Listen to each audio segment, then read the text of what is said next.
Hello, everybody. My name is Jay. I am the moderate Texan. I just want to welcome everybody to my channel. Today, we're going to just be taking a quick look at some plays from week one between the Texans and the Colts. But before we jump right in, I want to introduce my friend Matt. So, Matt, go ahead, take it away. Tell people about yourself.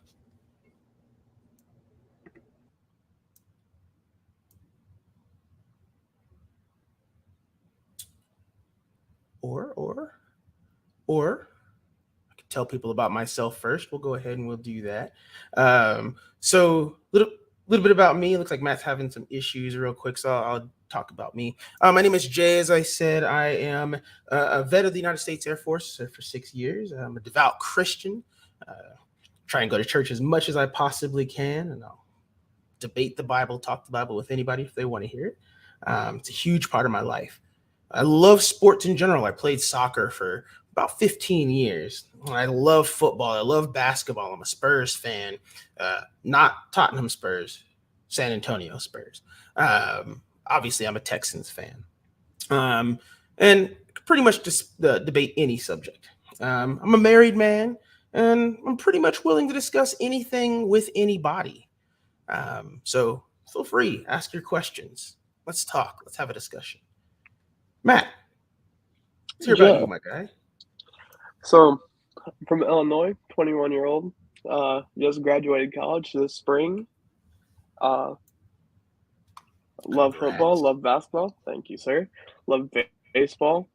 And as you can see behind me, big Cardinals guy. Like, and Unfortunately, it's the wrong team, but it's cool. It's cool. hey, hey, it's not the wrong team. It's fine. It's fine. We agree to disagree. But It's good. It's good. Well, Matt is a good friend of mine. Him and I've gotten really close over the last couple of years, especially as we've kind of been following Jordan or Texans thoughts. join the team. Join the team from the family. Quick plug for that man. But tonight is Thursday night football. We don't want to be sitting here doing introductions the whole time. We got plenty of time for that in the future. So let's kind of jump in. Let's do some film breakdown. We're going to start with a play that is on defense. Actually, it's at the very beginning of the game, and I kind of want y'all to see the things that I saw. So a little bit about me also as well. I am a season ticket holder for the Houston Texans. So I sit in the end zone and I saw this play from the opposite side of the field.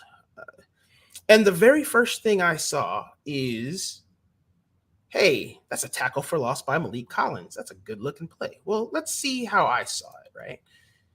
Let's take a look. Malik is back there. Jonathan Taylor is down. Look at this. Look at this right here.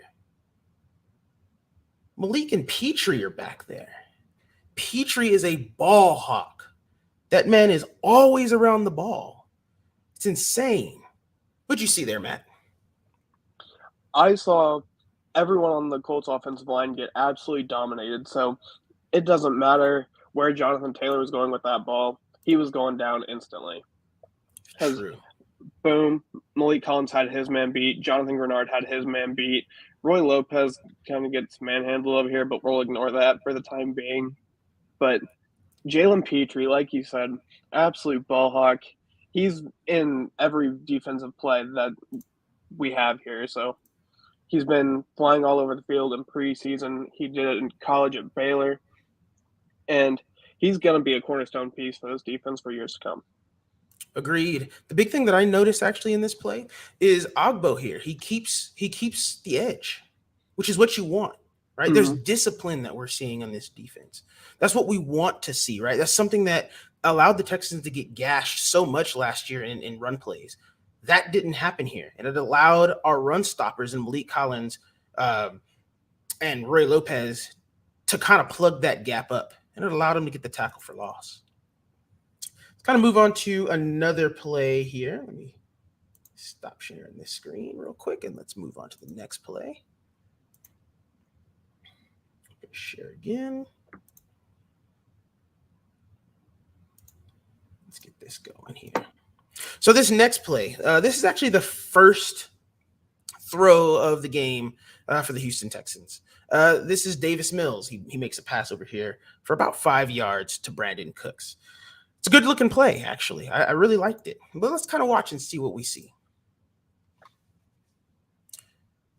So we can see here, he takes the ball, he rolls out, makes the pass. It's accurate, it's on point. Cooks gets it, goes out of bounds, starts the clock, right? It's a pretty fast play. But I noticed something. Matt, what did you see before we kind of say what we noticed?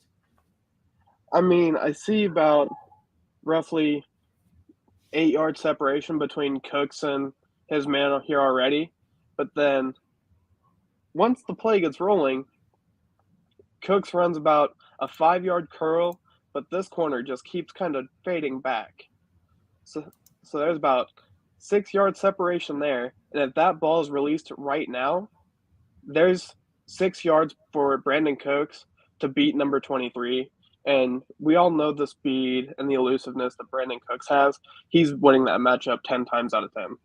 Yeah, I agree. Actually, the big thing, as you kind of mentioned, right? It's almost a one-on-one. If this ball is out a little bit faster, 1 second faster, because look, boom, that ball is out a second later. But if that ball is out 1 second earlier, nobody was close besides the corner. So in that 1 second, that extra that Mills holds the ball allows the defense to converge on Cooks, which makes it to where we don't get as big of a play, right? There's not as much of an opportunity for a first down there. Obviously, we know on this drive, it was a 3-and-out to start because we didn't get our first down until the second quarter. But if plays like this had been made a little earlier, if we were just a little bit sharper, man, we could have really done some damage and maybe shock the league a little bit more. Let's get to this next play. This next play is we're kind of jumping back onto the defense. And one of the things that I really saw in this next game, or in this game actually, was a lot of zone was played. I know a lot of people were upset because there was a lot of zone played, but there was a lot of mistakes made in zone. So let's take a look at this play. Let's kind of just see what we see real quick. All right, let's stop. Let's go back. So let's jump back a bit here. Let's look at the play. Matt, what did you see to start the play first? I seen Kamu kind of get beat on the fake here, but I think it was Pittman. He ran out, and had he kept dropping back, that's either a pass breakup or an interception. I agree. Let's kind of look at this here. I kind of give this to Matt Ryan a bit, right? Matt Ryan kind of walks him over there with his eyes, which is, I mean, that's what a veteran quarterback does. But look, he looks him off. He looks him over there and then throws that ball down the middle of the field. And you could see Kamu is upset. He's not happy. He got beat by Pittman, and I couldn't even tell who had him beat with that. Matt Ryan and whoever else was on that left side of the field had him beat, but yeah. And so Jonathan Owens kind of has to bail him out here. He has to make this tackle in open space, because if he doesn't, that's 6. We don't want that, obviously. And we could kind of see it better here, right? Or actually, we need to go back a little bit more for that. An interesting stat I've seen about Kamu Grugier-Hill, though, he had 18 tackles in this game against the Colts, which is tied for the most in Week 1 history. But like we mentioned, he got beaten his zone. But had he played his zone, those are either pass breakups or interceptions, and he doesn't have a chance to record 18 tackles. He'd have an interception or a couple pass breakups on his stat line. I agree. My thing is kind of calm down, right? It seemed to me, especially when watching Grugier-Hill play, he was trying to make the play too much rather than just let the play come to him. And last year when we watched him play, a lot of Texans fans liked him because he let the play come to him, right? And that's what we really like to see. And he made the play when it came to him. I don't want to I know Lovey kind of says show up and show out, but I don't want to see him trying to show up and show out too much. Sometimes less can be more. Exactly. Bill Belichick says, "Do your job." Greg Popovich says, "Do your job." In this case, Camus, do your job. We didn't extend him to make all these fancy plays. We extended him to do his job and play his own. Exactly. So, for those of you guys who know, when I kind of started announcing this video, the thing that I kind of teased was that I said that during the 3rd and 2, where Jeff Driscoll gets the ball and he runs it for about 5 yards, I said we could have had a 20-yard gain on that exact play. Keep in mind, this is in the 3rd quarter. This is deep into the game, right? We could have had a 20-yard gain here. Let's kind of see what I saw, right? Because I'll tell you, the season ticket holders in the stands, we were all saying throw the ball. So let's see what we see here. So we see Driscoll runs out. You see he gets upfield a bit. He does some fancy footwork there to keep going. But what's this? What's this? There's We have easily 12-yard separation there between Cooks and Stephon Gilmore. Look, the closest defender to him is actually being taken away by Nico Collins, and he's occupying these 3 players. Look at that. Oh, there's also another player open over here. Look, Chris Moore, number 15, is wide open. Now, this is the harder throw, and he's got 2 men in between that, so you probably don't want to throw that. But the easy pass is right here to Cooks, and he's got open space for days. Yeah, no safety that up over the top. He floats that up, puts it right around the 35 to the 40, then he's gone. Yeah. Or even Cooks has burning speed. Exactly. And so we see this play develop a little more. Look, he still has space. He still hasn't passed the line of scrimmage, right? He could have thrown this ball. And we could have gotten a whole lot more. But instead, he keeps it and he runs. Here's the reason I really wanted to kind of talk about this play. To me, a lot of Texans fans, and I think a lot of Texans fans will agree, there was bad play calling, we'll say, perhaps bad, in the later part of the game, right? I wouldn't necessarily say that this was a bad play call. We had 2 receivers open at varying parts of the field for additional yardage. And this is obviously an option play because Driscoll has the opportunity to run here, or he could have passed it across his body and back across the middle, or he has Cooks down the sideline that he could hit to have a quick 10, 15-yard gain and have him go out of bounds if he's really covered. But he doesn't choose either of the further downfield options, which is a little bit more aggressive. He chooses the safe option, which is what we were chiding Pep Hamilton on. As Eden says right here, right? It's bad execution of the play. Exactly, right? We could have done far more. I remember, this is kind of a funny story. My wife was looking at the play and is literally screaming, "Throw the ball!" Hands in the air exactly like this, right?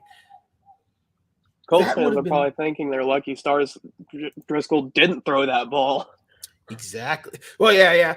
We know Driscoll hasn't been the most accurate, but hey, Quentin Dimps is all on this, man. Throw the ball, man. We trust you, Driscoll. Throw the ball in that play. There's nobody close. Nobody close. No defenders are close to pick that ball off. And that's kind of what we're looking at here, right? Is it all on the coaching? Some of it is, right? Obviously, not going for it on 4th and 2 in overtime to, when we're on their side of the field, it's pretty cowardly play, man. But not all of it is bad coaching. Sometimes the players aren't executing. Let's get to this last play. And I think this one is kind of by far one of the most important plays. And Matt, I'll let you kind of take away, kind of show what we saw on this. So we'll let the viewers watch first once we get it up. Let's see here. Let's get this going. Ah, yes, the play where everything changed. Come on. It's sad to look at. Man, I got tears in my eyes just trying to watch it. No, we see, right? This is Quiddy Pay's sack. It's unfortunate. Take note who was on the left side of Laramie Tunsil there. That's Exactly. that is our receiving threat of a tight end, Brevin Jordan, who in the preseason had a case of drops, but I feel like as time goes on and like that'll slowly go away. But our issue with him isn't his receiving right here. He actually gets open on the play. Just the fact he didn't do his job, as we can see. Look where Laramie Tunsil is pointing. He is pointing right to Quiddy Pay, right? So they're wanting a chip block there, and as we all know, he didn't get it, and Davis Mills suffers for it.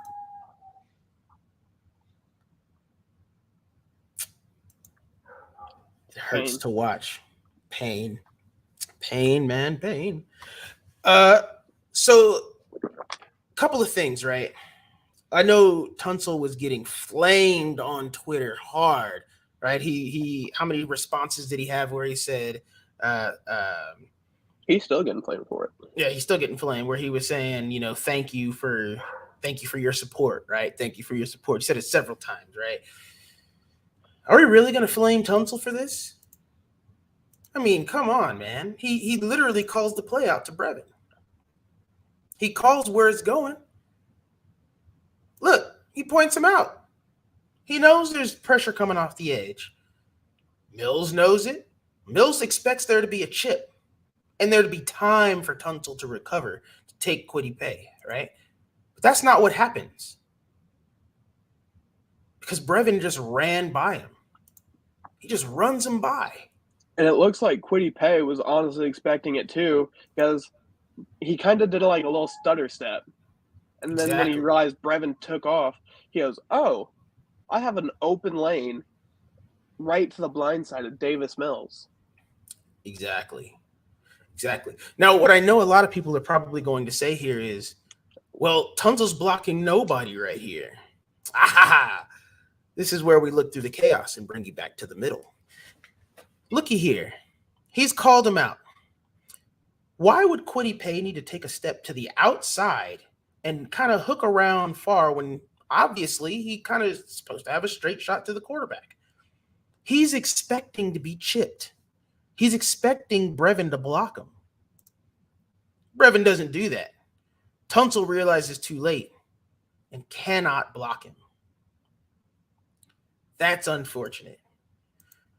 What have we been saying? What did we say about Kamaguje Hill? Do your job. He didn't do his job.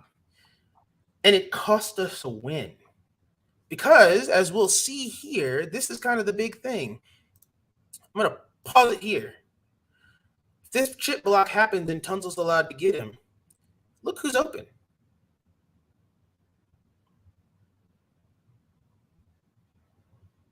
This play would have worked.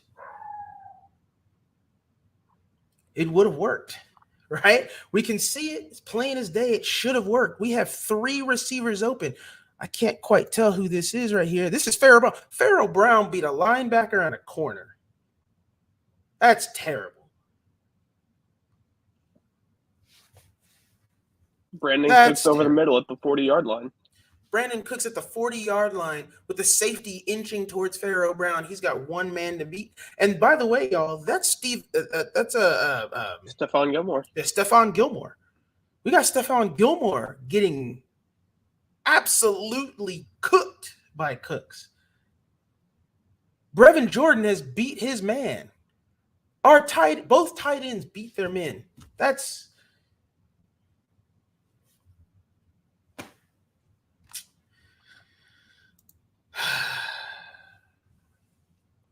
all that to say. The Texans did not play the best football at the end of the game. I think we can agree on that, right, Matt? Absolutely. So something that's going to have to change against week 2 against the Broncos is Damian Pierce has to get the majority of the snaps, because sure, Rex Burkhead is a better receiver, but he's not going to put up performances like he did last season against the Chargers. Those games are well in his past. So we're going to need Damian Pierce getting the majority of the snaps and also a little bit of faith for Kymie Fairbairn. And I know he hasn't been the most efficient kicker and the most accurate, but his career long in NRG Stadium is 63 yards. That's in a dome. If he gets that opportunity in Denver, where the altitude should be high, it's supposed to be a sunny day, that ball is going to travel. So if it all comes down to it, he's like Lovie Smith is going to need to trust Kymie to make that kick because it was an overtime. It was late in the fourth quarter overtime. I don't remember off the top of my head, but we weren't expected to win that game anyway. We weren't expected to be in the game. Like Colts were what 10 points favorite, Jay? Yeah, they were big favorites. I think they were 8 to 10 point favorites. 8 to 10 points. Like no one was counting on us to be in that game. So roll out the dice, say this is what we got. Send out Kymie, let him kick the 53-yard field goal. If he makes it, we're celebrating 1-0. If not, oh well, we have to hope our defense can make the stop, and we still tie the game. So Exactly. I do kind of want to. We have a little bit of time before we jump into the game and kind of let everybody go and cut everybody loose. But one of the things that I would like to see is I did like, especially going into the second quarter and into the third quarter when the offense really started to go. I would like to see the short pass game open up the run game, which then opens up the deep pass, right? As Beige is saying here, Pierce plus Green equals the run game. I didn't show any plays of this, but Kenyon Green, when he was in, was not moving backwards, my friends. He was moving forwards and moving forward at a clip. And as Eden is saying here, right, that run game equals the pass and play action game. That's absolutely true. I would like to see us take Randy Gregory out of the game if we can, right? Take that Denver front seven out of the game if we can and expose that secondary. speaking of that excellent Denver secondary, I don't know if any of y'all have seen it, but I seen the other day that Justin Simmons has been ruled out of the game against the Texans. So that is our time to cook. This is our game to win. So really the only threats we have to worry about on that defense is Patrick Surtain, Bradley Chubb, and Randy Gregory. I can't think of a player on that team that's going to manhandle anyone on our offensive line or be able to slow down our receivers. Yeah, and our offensive line, I want y'all to remember, our offensive line didn't allow a sack. I don't even know if they allowed a pressure until the fourth quarter. Matt, I think I texted it to you, right? It was zeros across the board. That defense did nothing. Shout out to Jordan. Oh man, Texans thoughts in the building coming on through. The GOAT. The inspiration. Exactly. The inspiration for all this. This man has taught me so much. Y'all, if you haven't gone to Texan Thoughts channel, liked, subscribed, join the family. Because the film don't lie. We know it. But as Jordan likes to say, the film don't lie. For the first three quarters, we held DeForest Buckner. We held that Colt vaunted defensive line to no sacks. I don't even know if there was a pressure, y'all. That's insane. That's what we're looking to see. But hey, let's get to watch some Thursday night football. Shout out to Amazon Prime. Let's get to watch that. Hopefully, you guys got to see a little bit of what I saw, a little bit of what being there live saw, a little bit of that coach's vision. Not everybody gets to see.